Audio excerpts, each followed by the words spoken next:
Tita or akin? Tita or akin?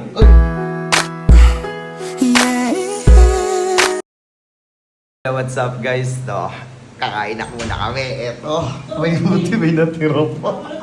And then munggo. Yung munggo niya ang dami sahog. Sarap nga yan. Paborito ko yan. Ba't yun na yung tsura mo?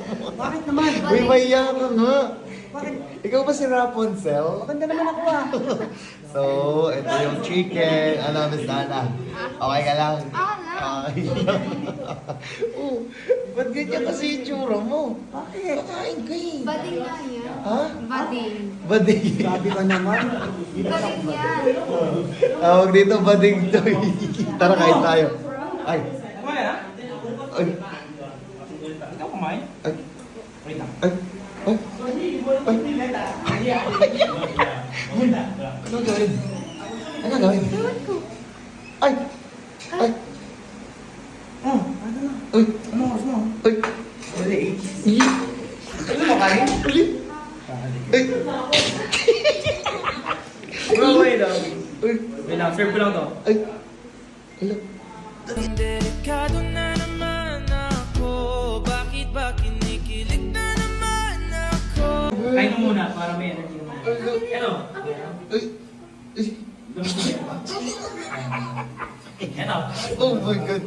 Tita or akin? Tita or akin? Ay.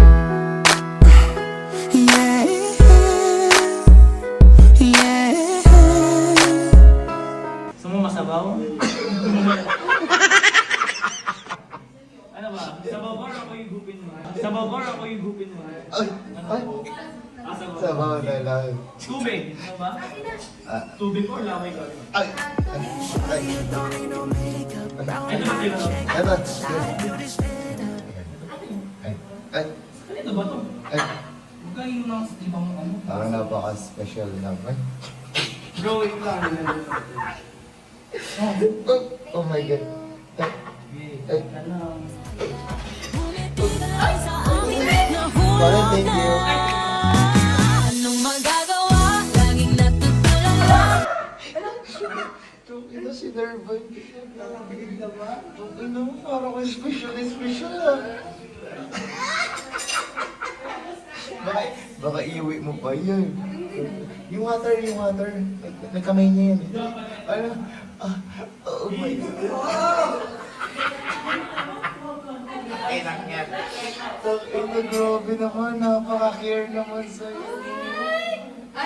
Sabi na yan. Ang social dati yun ah.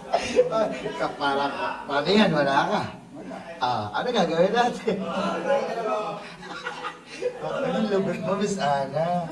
Ikaw na, Miss Ana. Miss Mom, bro. Shh. Alright. Miss Mom. Shh. Nice one. Well, let's eat first. Come on.